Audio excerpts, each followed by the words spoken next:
pilot holes, the next step in assembling our steps tool. This is where it gets a little tricky. So pilot holes are drilled with a small diameter drill bit, and they allow the screw to be guided hopefully straight in to the material. And it's very important that we go straight in for a couple reasons. Number one, if we don't go straight in, this drill bit, as we realize we're going a little bit at an angle or crooked and try and straighten out, because it's so small, it will snap. So it's very important we go straight in. Also, going straight in will allow our deck screw to stay in the material and not punch or poke out the side. If we go at an angle, very good chance that this is going to, just like I said, poke or punch out one of the sides. Alright, so this is one type of countersink bit. It's got a small diameter drill bit, and then it's got, I don't know if you can see this, but it's got some teeth here that are going to put a hole into our material that looks like this. So this is a pilot hole.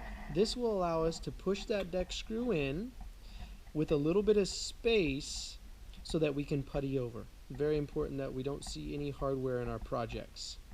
All right, if that tool is not available, you can simply put a small diameter drill bit into one of the drivers, drill this hole, and then come back with something like this. This is a countersink bit. This will do the exact same thing, just in a two-step process rather than one. So if we have these available, they're very nice. Save you a little bit of time, but there's nothing wrong. We have plenty of drivers. You can always get a drill bit in this countersink piece as well. Alright, so we're going straight in. Again, I marked with my stretcher an outline, so I didn't go too close to the corner. You noticed we have no breakaway, no tearaway.